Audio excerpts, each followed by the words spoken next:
everyone, welcome back to my video. Today I will make a video about what is accounting cycle. Oke, wait.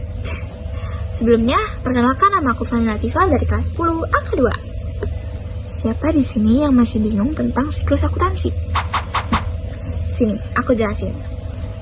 Siklus akuntansi adalah langkah-langkah berurutan yang dilakukan untuk mencatat, mengolah, dan menyajikan informasi keuangan dalam sebuah usaha. Yuk kita bahas satu. Yang pertama, jurnal umum. Catatan kronologis pertama atas semua transaksi yang terjadi dalam sebuah perusahaan. Di setiap transaksi, kita akan mendebit atau mengkredit akun yang terkait. Akun-akun yang terdapat dalam jurnal umum yaitu ada aset atau harta yang kita miliki. Nah, aset ini dibagi menjadi dua, yaitu aset tetap dan aset lancar.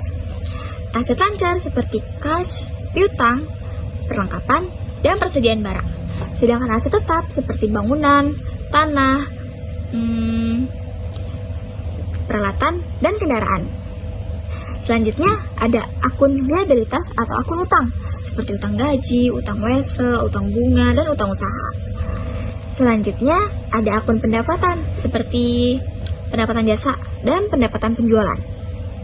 Ada juga akun beban, yaitu beban gaji, beban listrik dan air, beban sewa, beban iklan, dan lain sebagainya. Dan yang terakhir ada akun modal atau akun ekuitas, seperti modal pemilik, proyek pemilik. Fungsi jurnal umum ini sebagai media pertama atas semua transaksi yang terjadi dalam sebuah perusahaan. Yang kedua, buku besar. Proses memindahkan atau posting jumlah debit dan kredit dari jurnal umum, sehingga kita dapat melihat masing-masing saldo dari akun-akun tersebut. Nah, akun-akun yang terdapat dalam buku besar ini sama seperti akun-akun yang terdapat dalam jurnal umum. Bentuk-bentuk buku besar dibedakan menjadi dua, yaitu bentuk T atau T count dan bentuk staple atau kontrol. Nah, bentuk T ini bentuknya menyerupai huruf T, lebih sederhana, sedangkan bentuk staple atau kontrol bentuknya mirip dengan laporan keuangan. Fungsi buku besar yaitu untuk mengelompokkan atau merangkum transaksi yang telah dicatat di jurnal ke dalam masing-masing akun.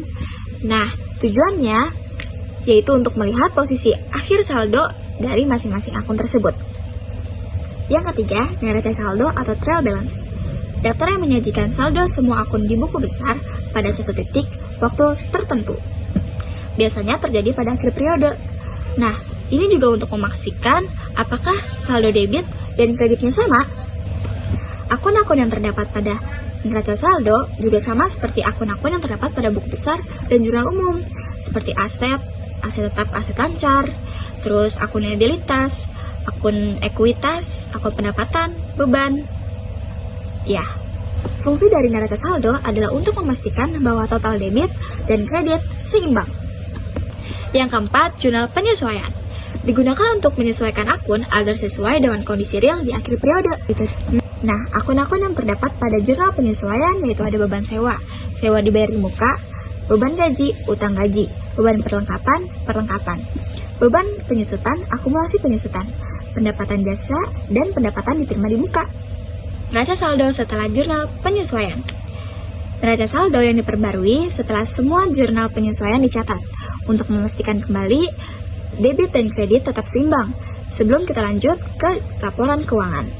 Akun-akun yang digunakan pada neraca saldo setelah penyesuaian itu sama dengan akun-akun yang digunakan pada awal, yaitu seperti aset, akun liabilitas, ekuitas, pendapatan, beban.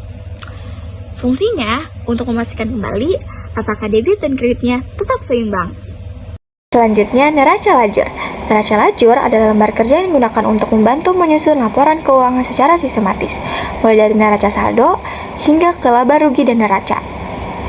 Fungsi utama dari neraca lajur yaitu untuk meringkas data dalam satu tabel dan mempermudah dalam penyusunan laporan keuangan. Nah, neraca lajur ini terdiri dari neraca saldo, jurnal penyesuaian, neraca saldo setelah disesuaikan, laba rugi, dan yang terakhir, neraca. Laporan keuangan. Dokumen yang menyajikan aktivitas keuangan pada periode tertentu, meliputi laporan laba rugi yang menunjukkan akun beban dan pendapatan. Lalu ada laporan perubahan modal, yaitu menunjukkan modal atau ekuitas si pemilik.